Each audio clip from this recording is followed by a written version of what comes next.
We're delighted to share with you today a little bit more on how we can slow down deforestation with AI, ML, and geospatial big data, but also share with you some other use cases of how we can use AI, ML for climate sustainability. Let me start by some introductions. I'm T. Luke Young, climate change lead for Latin America, Canada, and the Caribbean, really focusing on public sector, supporting public sector customers. What you're going to see today applies also to a commercial sector. Just a quick question. How many of you are either from the public sector or are working with the public sector? Raise your hands. Excellent.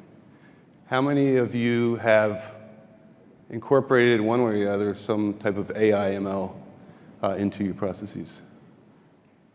Okay, you came to the right session. Excellent. It's always great to check. This is the perfect group for what we want to be talking about. I've spent the last 20 years supporting public sector customers in climate sustainability, and more often and more recently through the cloud and AI, ML combined with big data. So exciting to be here to share this with you. I'm privileged to have Felipe Nunes, the director of the Centro de Inteligencia Territorial, or the Territorial Intelligence Centre, and that they're located in Minas Gerais. He's part of a group of researchers. Felipe is a scientist and a well-published author in magazines such as Nature and Science. So delighted to have him here. He works and leads a team that's focusing on how to integrate AI, ML, geospatial data analysis with the public sector in general, and to help inform evidence-based decisions. So super excited to have you here, Felipe, and it's going to be a great time. We'll have some time for questions and answers also at the end.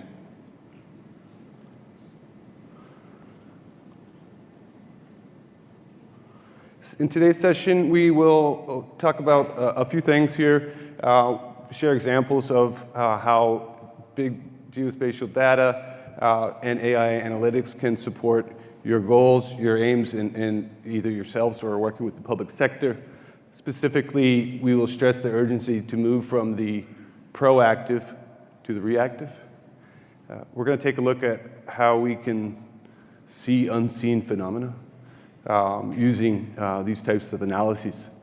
Then we'll highlight a few other cases before jumping into Felipe's case with Selo Verde, and we're going to focus, dive deep into that. So super excited to be on this and experience with you. We'll close with sharing with you a little bit more on how you can use what you learned today and other ways to learn solutions on how you can use geospatial big data and AI, ML. So with that, let's jump right in. So we mentioned going from the reactive to the proactive. So think of reactive really as, okay, for example, as related to climate disaster, for example, so we're reacting afterwards. We need to be proactive to really build the business model that our customers are looking for, right? Sustainability is subjective, yes, and we have, all have our own ideas on what it means, but in the business case, we've identified 10 primary focus areas here. Today we'll focus on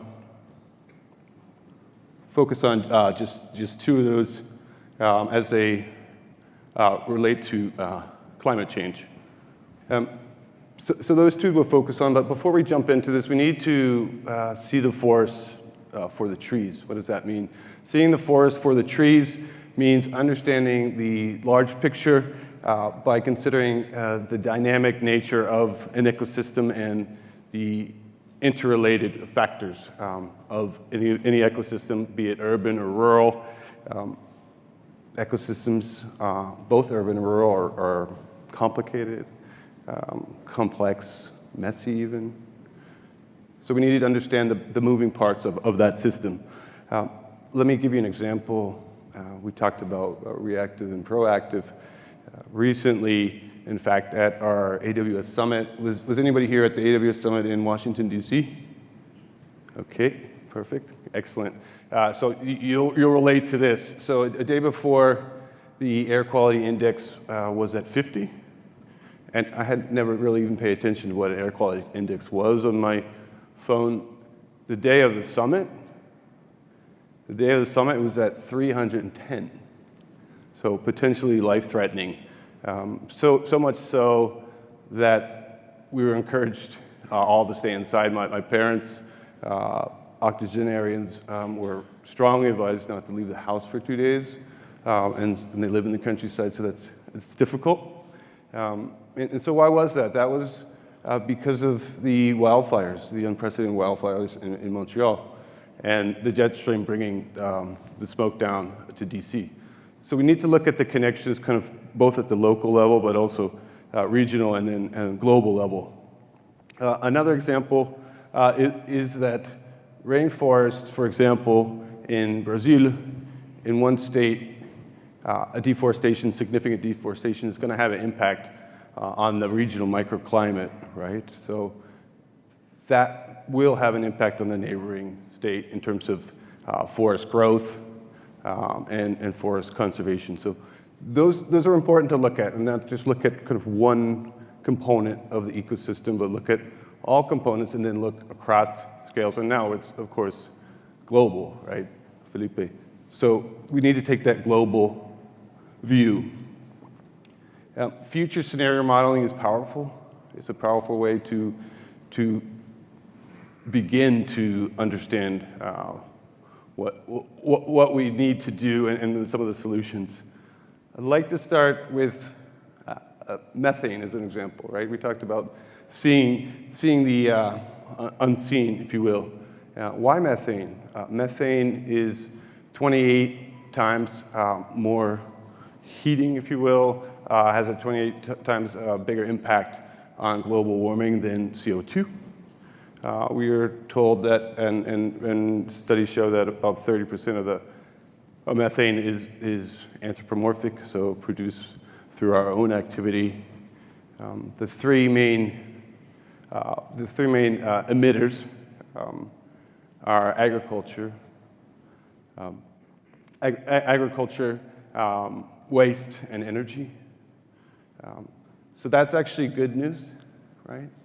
It's good news because we have agribusinesses, for example, such as Sol. Rodrigo and Norberto are here today representing Sol. We're working with Sol on using AI, ML, IoT, and providing access to farmers within their network to understand how they, at the individual farm level, and then collectively across the country of Brazil, can reduce their impact and their emissions. So really excited to see you guys taking a leadership role in that. And when we were just speaking prior to this session, and last time I talked to them, they were talking about supporting farmers and investing with a telecom company in installing cellular towers. And at reInvent 2023, that seems so 20th century, right?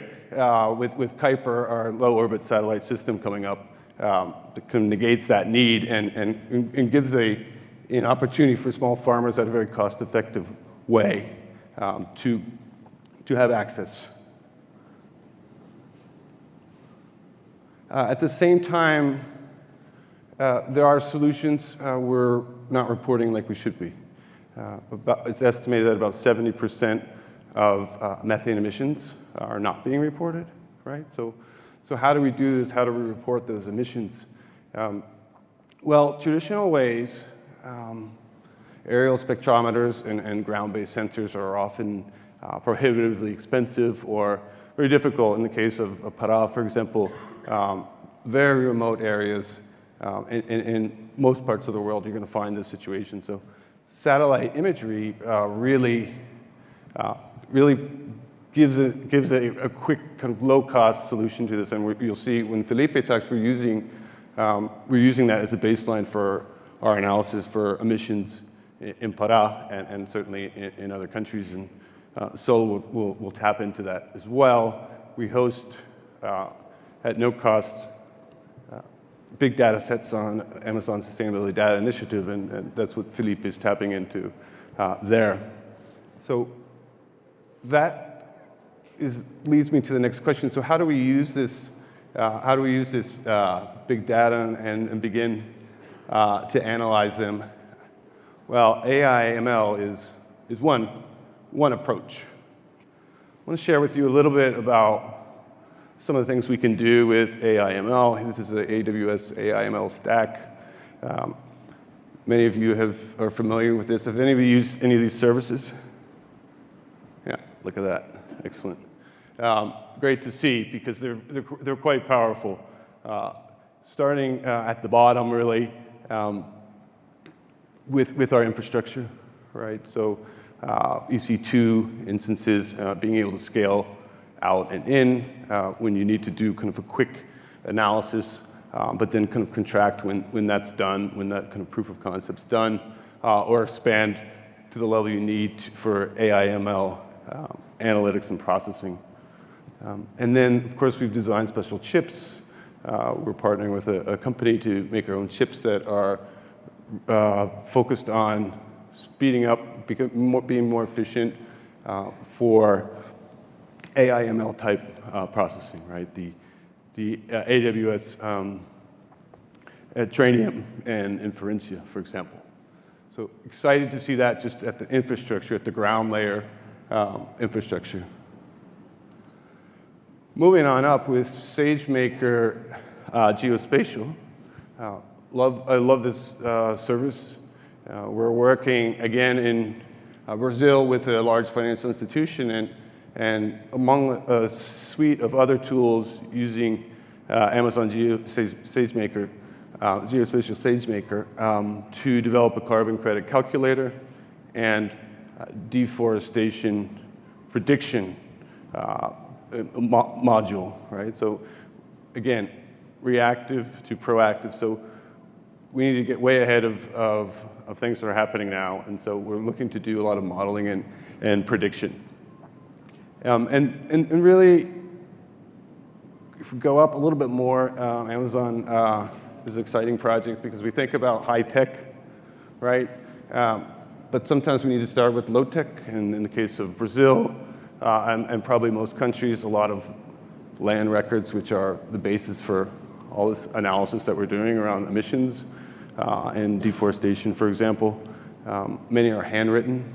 They could be 100 years old. So we're working with a state in Brazil to use Amazon Transcribe and TextTrack to digitize these records. And it sounds basic, but this is the foundation we have to lay in order to get, maximize that potential for AI/ML analysis.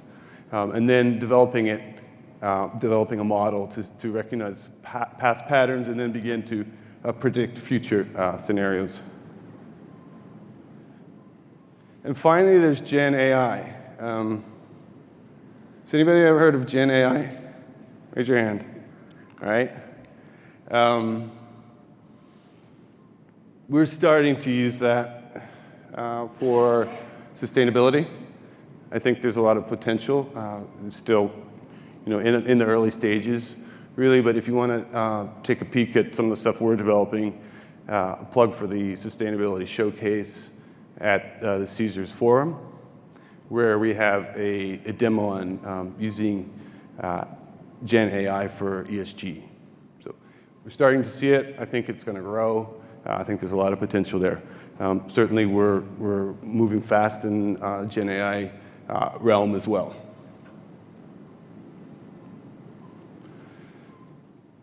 So would like to share an example of a use case. So we talked about methane and talked a little bit about analyses here on the air quality prediction model, right? So perhaps if we had known with a prediction model that the quality might be so bad in DC, we might have thought differently about scheduling things.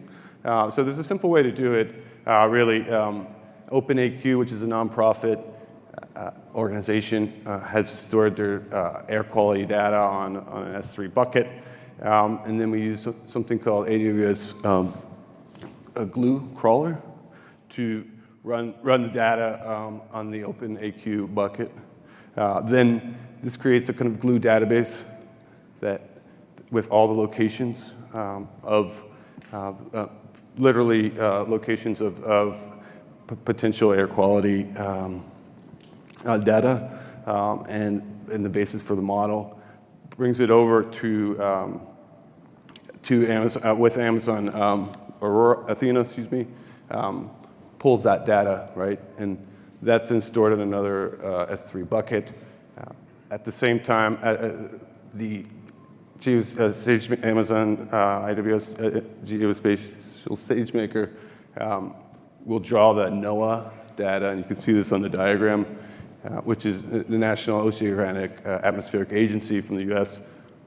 Put those two together, create a scenario and models with a very high level of accuracy, and those models then are used to understand for a specific location. Would challenge you to do that for Las Vegas, perhaps, whether the air quality is going to improve or deteriorate in a certain given year. So really exciting. If you want to learn more about that in detail, and if you want to develop your own model within the time frame of the session, join my colleagues, Charles and Pauline, for SUS201.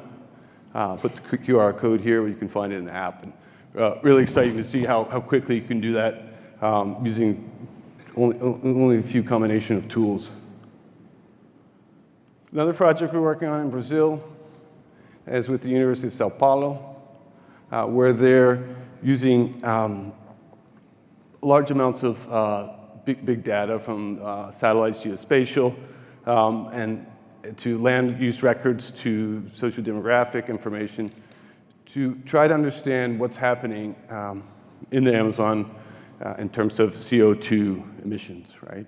And the goal is really, again, this is kind of coming back to the theme of what Felipe and I are talking about, to develop a really accessible tool for decision makers then, both to understand emissions from CO2, but then also to make decisions now based on what the projections say are going to happen in the future. So I'd like to invite Felipe now to dive a little bit deeper into how some of this can happen on the ground with a specific project. So welcome, Felipe. Thank you, Juluk, and thank you everyone for joining us. For me, it is a great opportunity and it's an honor to participate of such an important event and to present you our partnership with AWS. As Juluk said, I'm a researcher at the University of Minas Gerais State in Brazil, and we are working together to solve landscape issues like deforestation and carbon emissions and land use change. And for us, it is very important to perform sound science relying on technology. So we partnered with AWS and to take advantage of AWS power, high computing performances and AWS services to work together with the public sector, because sometimes we need more than solutions, we need key partnerships to develop key solutions and concrete results. So deforestation is not a problem only for Brazil. And deforestation is a global issue. And we need to work together with the private sector, the public sector, combining science and technology. We need to develop cutting-edge tools for sure, because we need to process terabytes, petabytes of data every day, satellite imagery, now available to analyze and inform decision makers and policy makers, but we need to work together. That's the key message. And we are very honored to be part of this kind of solution in Brazil, combining science, cloud technology, and public sector efforts. Here, I would like to present you the Selo Verde platform 2.1, which we can translate green seal, green stamper in English. This is the first science-based, public, and free tool to attest deforestation-free and compliance with Brazilian law in Brazil. But you can use here in the United States, and we are showing this on the CISO's forum as a showcase, because we really believe in transparency. We need to understand the main drivers of deforestation, why people are deforesting at the 21st century. So it is important to link deforestation with the main drivers. So we are talking about global supply chains. We are talking about agriculture. We are talking about millions of hectares and millions of producers selling agricultural products such as soy, cattle, palm oil, cocoa, and so on, to different countries. So we need to understand this complexity and work together with the public sector, because it is not an individual approach. We are talking about a network of producers, of traders, of governments buying products, and we are talking about consumers without information regarding the embedded costs of what they are buying. And we need to provide information. So that's why we developed Selo Verde 2.1. In this version 2.1, we launched Selo Verde in 2021, and we are developing with this partnership with the AWS and the public sector, the Secretary of Environment in Pará State in Brazil. So I want you to give you some more details about the problem we want to solve. So for us, it's very clear. Deforestation continues to be a challenge globally and brings supply chain risks. Why? Forests are key to climate protection and supply chains resilience, because agriculture relies on climate, and of course, forests are storing a huge amount of carbon and are home to a huge biodiversity and billions of people.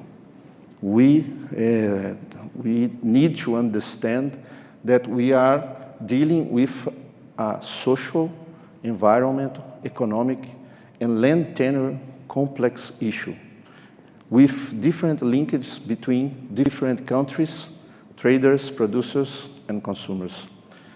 And we know that forests are key to maintain our climate and maintain our global supply chains, but every year we lost around 10 million of hectares of forests. So this is a big number. So we need to take action, and we need to do this right now. How can we do that? We need to increase transparency in global supply chains, especially agricultural supply chains, because let me introduce you to some scientific data. About 90% of all deforestation, of all tropical deforestation, is linked directly or indirectly to agriculture. So we need to focus on this sector. Of course, there are a lot of issues to solve on other sectors, mining and other global supply chains. But the agriculture is a key issue to address when we have the objective to stop deforestation and even to eliminate deforestation from our global supply chains. And especially for Brazil, it is very important because almost 50% of our emissions come from land use change. So we can achieve two outcomes. We can eliminate deforestation, mostly illegally, in the Amazon, for instance. Almost 90% of the deforestation taking place in the Amazon is illegal. So it's a problem of law enforcement, of course, but we can use the power of markets and raise awareness of consumers to achieve more sustainable supply chains, because supply chains are demanding and products, agricultural products such as soy and cattle. And soy and cattle, especially cattle, is one of the main drivers of deforestation, together with land speculation too. So, of course, we are talking about millions and millions of hectares in the Amazon, and we have been focused on agriculture due to this huge impact.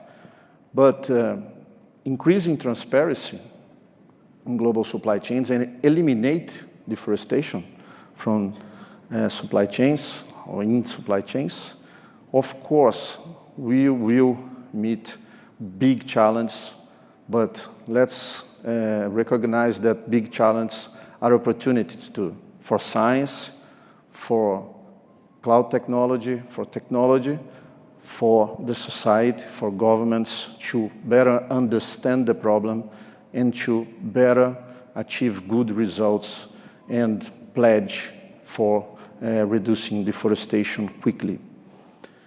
Of course, we need investments. We are talking about global supply chains.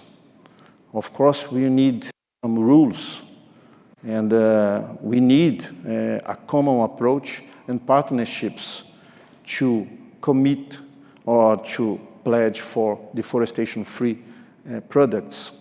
And it's not easy to attest deforestation-free products at the property level. It's not easy to trace back all products from the port to the origin. But we have already proved this scientifically is achievable. So what we need now, we need to simplify geospatial data, as Tiluk was saying, to inform decision makers, to inform policymakers that deforestation is taking place within global supply chains. And there is an opportunity to meet markets, requirements, governments, and of course, raise awareness about key issues such as deforestation, not only in Brazil, but globally. And how can we do that? First, we need to understand what kind of data and the amount of data we need to analyze, to process, to inform deforestation-free products, not only in Brazil, but to achieve different markets, imports, exports, and so on. In Brazil, our Brazilian Forest Code, the main legislation regulating conservation within private properties, the law mandates all landowners to register their properties, rural properties, in the official system. So they need to give the geolocation of croplands, of areas conserved, of water bodies, and so on. This is a huge database, and this is a good thing, but this is a self-reported system. So we need to check everything, and we need to work together with the government to check all data, because there are some mistakes, there are some errors in self-reported data. And of course, if you want to, if you invite a person committing illegalities to registry in the official system, as you know, you will not find illegalities in the system. So we need to develop systems to analyze all this big geospatial data, covering more than 7 million rural properties, georeferenced properties in Brazil. So we developed this computer model using artificial intelligence, high resolution mapping, and others spatial analysis that we have been developing for decades. And in short, we have a big data geospatial problem. We need to analyze, first collect a lot of data, process all data, harmonize all data, and then analyze each rural property, every single farm. We need to analyze the data to attest deforestation-free products and to demonstrate or to verify environment and social compliance with Brazilian law. This is very important to consumers worldwide because companies and consumers need to know if they are contributing direct or indirectly to illegalities and deforestation.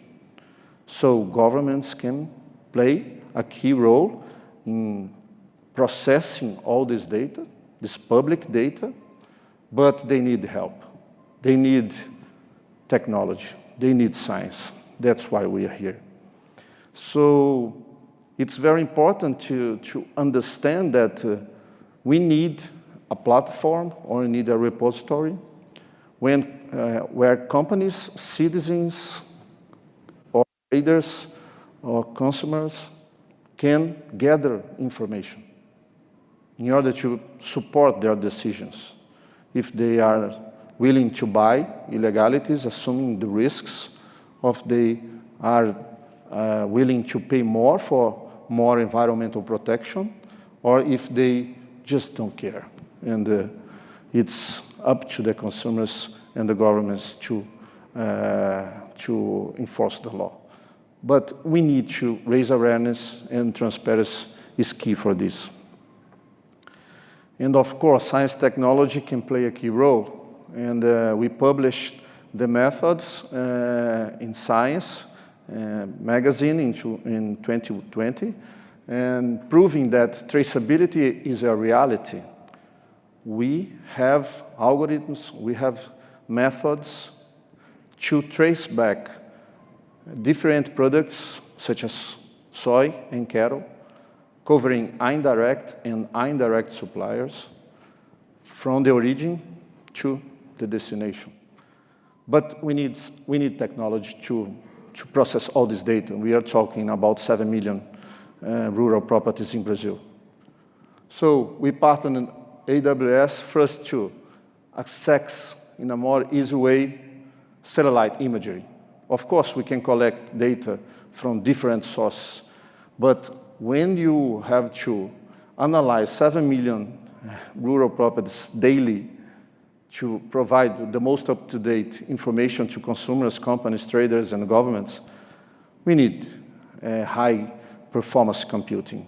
So we partner with AWS, and we are using, as Tiluk said, Amazon Sustainability Data Initiative, where are getting lots of data, satellite imagery from Sentinel, and we are processing this rapidly.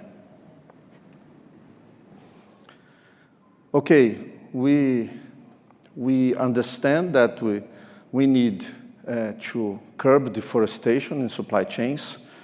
We need to increase transparency for consumers, traders, and governments.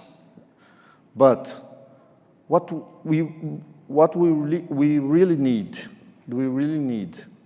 a platform in a public system, or to provide information for everyone and collecting data across the countries, or it's better to ask for the companies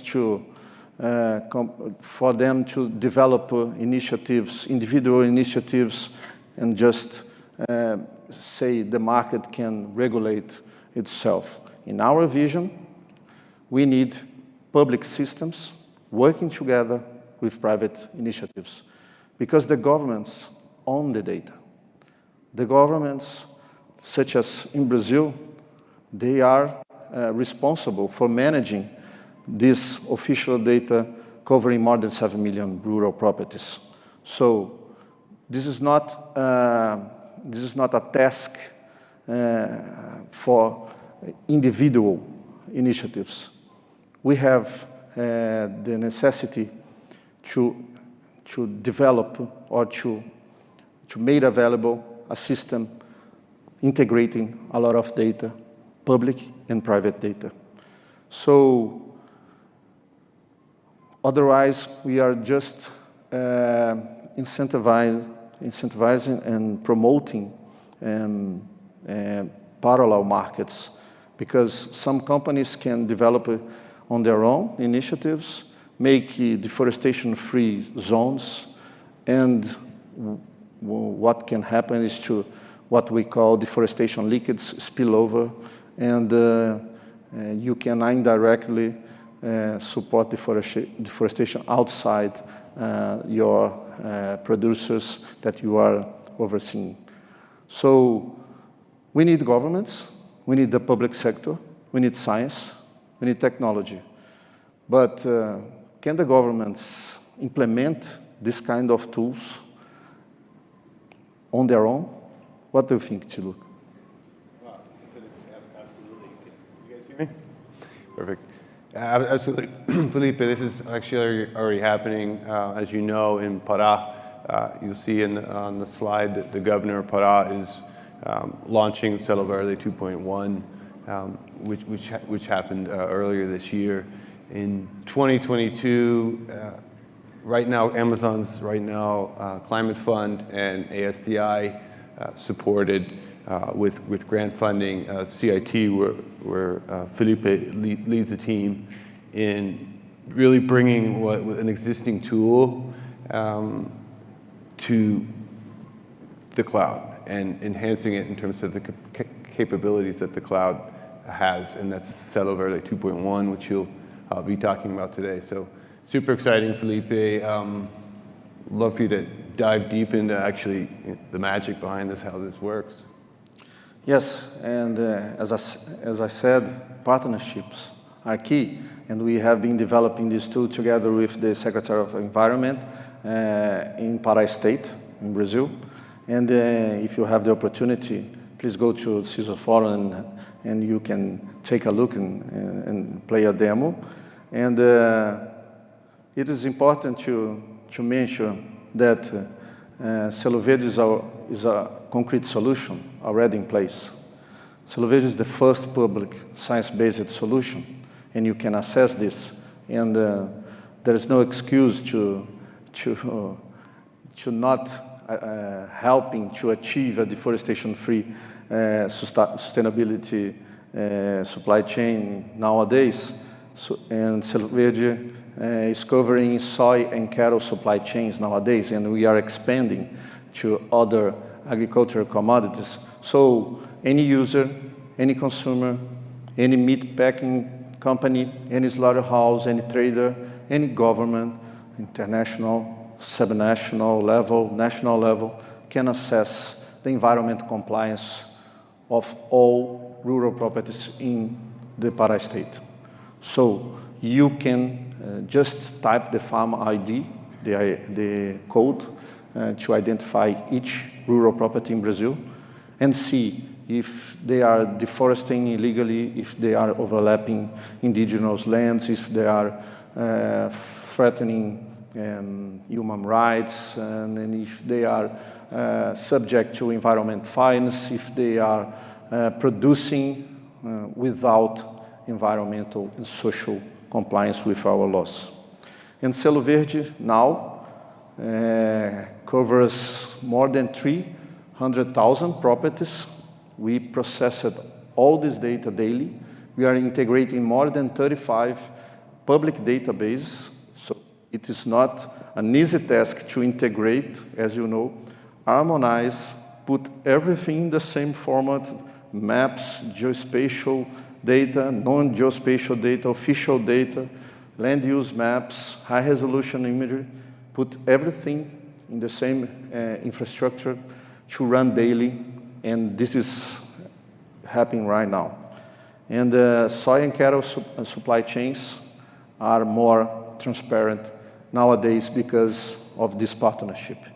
And you can just type the farm code, as I said, but you can navigate through the map, and an interactive map, and you can search for a producer with illegal deforestation. You can search for a producer protecting more native vegetation than the law mandates, and you can activate or deactivate different layers of information comprising social, environment, land tenure, and economic aspects. And how can we do this? We need to leapfrog from satellite data imagery, from high-resolution mapping. And now we are seeing the Pará state with 5 meters resolution. And you can see all rural properties at a 5 meters resolution. And you can monitor this. And you can see the most up-to-date photo of the farm. And you can see if they are deforesting or not. And you can see that if the law enforcement is working or not, because you can check if there is deforestation and no environmental fines and environmental embargoes. You can ask for more government's efforts. You can ask and you can claim, and you can use the information to promote more law enforcement. And Selo Verde, in sum, is an integration data platform. We are integrating now croplands, forest lands. We are integrating environment inspection data. We are integrating land tenure. We are integrating indigenous land, maroons land, conservation in units, rural properties, private properties, traditional communities, to have a diagnosis of each social environmental requirements for each rural property. And this architecture just highlights how we are combining our science-based tools. As I said, we are researchers, and we are providing information, testing, using science methods, and we combine this with the AWS power. And we are integrating more than 35 databases officially, daily, in the Amazon RDS. And with this infrastructure, standard harmonized and prepared for spatial data analysis, we run the dynamic AGO platform within the AWS infrastructure to run in parallel different tasks and different spatial analysis, because we need to have high performance computing to provide information daily, and we are using EC2 instances in parallel to process all this big data, and we are using Mapia, our interactive map tool, to provide an experience for the user to interact with the map, making complex queries, and deactivate and deactivate different layers and information. And we are now expanding this successful experience in Pará State, in Minas Gerais State, the biggest coffee producer in the world.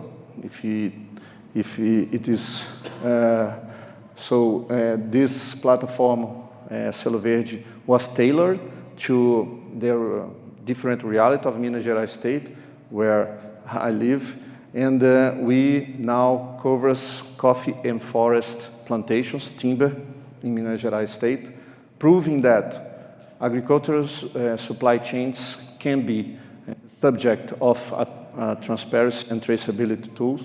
So now we are covering 4 agricultural commodities linked with deforestation, unfortunately. But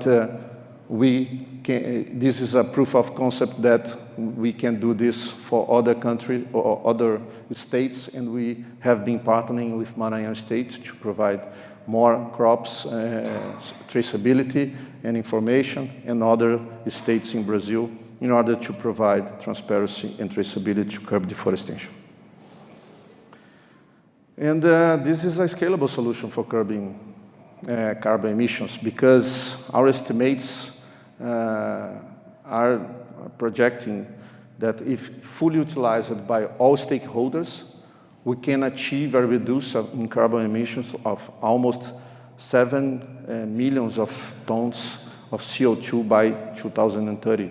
Brazil has a commitment of eliminating illegal deforestation by 2030. So this can be achieved, and this is achievable. And transparency and our platform can help the government to achieve this. And it's not only to avoid carbon emissions. We can remove carbon from the atmosphere, because the platform also identifies areas to be restored, illegal deforestation that can be subject to forest restoration. So we are talking about more than 3 million hectares of forest restoration. It is a huge number, and it can be a large-scale forest restoration project with the right investments and transparency. And if expanded to all states in Brazil covering the Amazon biome, we can achieve 9 million of hectares of restoration. And this platform, Selo Verde, can also monitor forest restoration. So we can have both results: avoid emissions from deforestation, and we can remove carbon from forest restoration, because we are detailing, we are providing information at the rural property, and we can ask the landowner to comply with the law. And this is a scalable solution to provide transparency, of course, to global supply chains. And in Brazil, it's working right now, and we are expanding. And we were thinking and discussing how to scale up to other countries, because we are talking about global supply chains. What do you think, Luke? No, absolutely, Felipe. I mean, you mentioned the Minas Gerais example, expanding to coffee and forestry products. Yesterday, we had a conversation with a partner who's AWS partner who's working in Colombia with the World Bank, and they've developed a similar tool to address cacao and deforestation. So, you know, I think any states in Brazil or Colombia or other countries, including the U.S., can cover any of these different commodities that you saw on the slide before, and others. So super exciting. It's scalable, adaptable, and we look forward to expanding in Brazil, but also beyond the interconnectedness I talked about. Is, you know, doing something in Brazil in one state or the country is not enough. We need to expand it across the region and ultimately the world. Thank you, Tiluk. Here's some scientific references.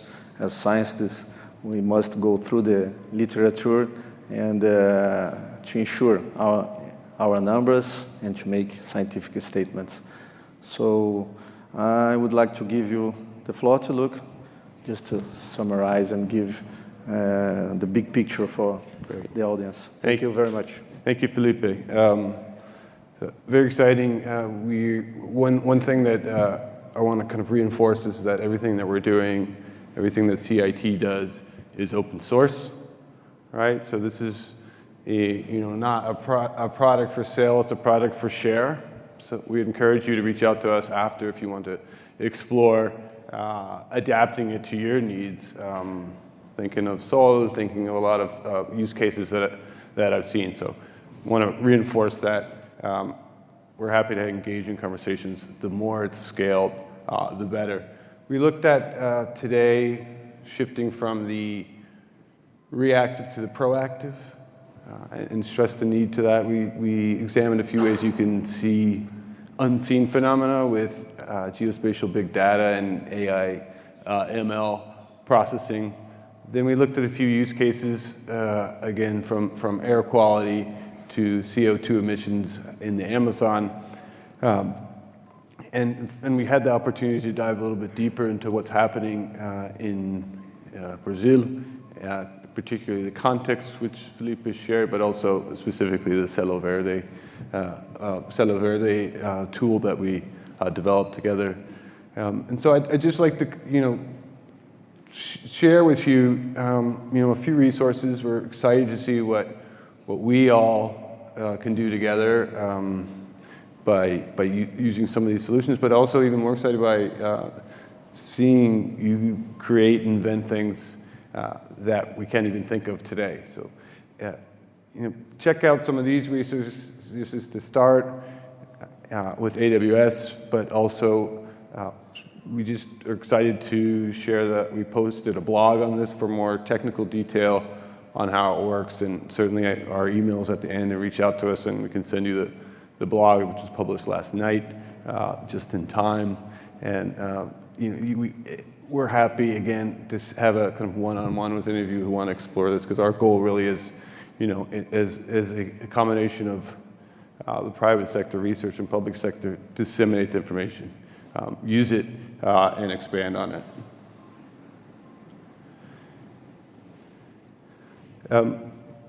Learn and be curious. That's kind of one of our principles. This is a great opportunity to do that. Again, I mentioned some of these resources. Feel free to take a picture of this.